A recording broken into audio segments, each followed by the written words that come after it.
میرے بزرگوں، دوستوں، عزیز نوجوان ساتھیوں، میرے غوث اعظم کی شان تو اتنی بڑی شان ہے کہ میرے غوث اعظم ارشاد فرماتے ہیں کہ اگرچہ میرا چاہنے والا، مجھے ماننے والا کسی بھی مصیبت میں ہو، اگرچہ سچے دل سے مجھے یاد کرتا ہے تو میں اس کی مدد ضرور کرتا ہوں۔ لیکن ایک مسئلہ ہے کہ غوث پاک ہماری مدد کیسے کریں گے؟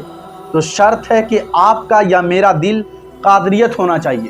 جس کا دل قادری ہوگا غوث پاک اس کی مدد ضرور فرمائیں گے۔ لوگ کہا کرتے ہیں کہ قادری لباس پہنا کرو، قادری ٹوپیاں پہنا کرو، قادری لباس پہنو، لیکن میں کہتا ہوں قادری لباس ہو یا نہ ہو، لیکن قادری دل ہونا ضروری ہے۔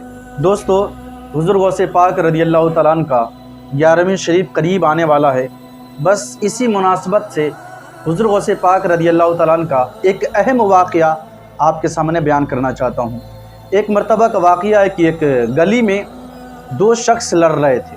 ایک گلی میں دو انسان لڑ رہے تھے، ایک عیسائی تھا اور دوسرا شخص مسلمان تھا۔ اور جب وہ لڑ رہے تھے تو اسی راستے سے حضور سیدنا سرکار غوث پاک رضی اللہ تعالیٰ عنہ کا گزر ہوا۔ حضور غوث پاک نے دیکھا کہ دو شخص ہے جو آپس میں لڑ رہا ہے۔ حضور غوث پاک قریب گئے اور آپ نے ارشاد فرمایا کہ کیوں لڑ رہے ہو، کیا بات ہے؟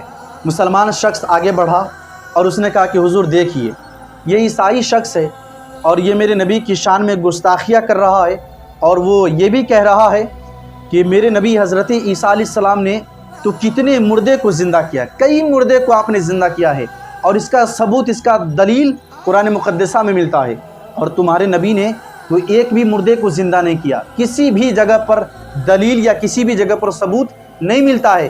میرے نبی حضرت عیسیٰ علیہ السلام نے تو کئی مردے کو آپ نے زندہ کیا ہے۔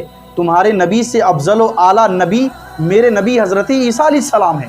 جب اتنا مسلمان شخص نے کہا، آپ نے فرمایا کہ کیا ثبوت ہے، کیا دلیل ہے کہ تمہارے نبی حضرت عیسیٰ علیہ السلام میرے نبی سے افضل و اعلیٰ ہے؟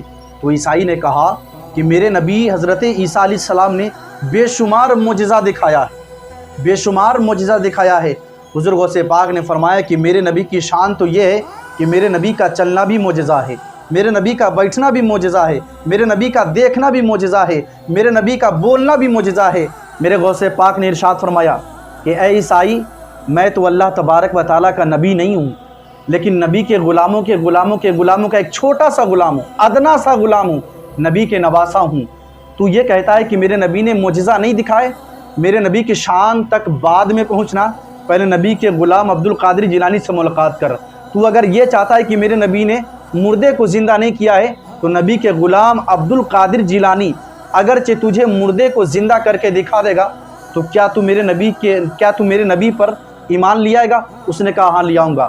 حضور غوث پاک نے اس عیسائی کو پکڑا اور قبرستان لے کر گئے، اور ایک قبر کے پاس آپ کھڑے ہوئے، اور کھڑے ہونے کے بعد حضور غوث پاک نے ارشاد فرمایا کہ جس قبر پہ میں کھڑا ہوں، یہ قبر کے اندر جو لیٹا ہے، جو مردہ قبر کے اندر پڑا ہے، یہ مردہ جب زندہ تھا تو گانے بجانے کا کام کیا کرتا تھا، اب اسی حالات میں قبر سے باہر آئے گا۔ حضور غوث پاک نے ارشاد فرمایا قم باذن اللہ، اے مردے اللہ کے حکم سے اٹھ۔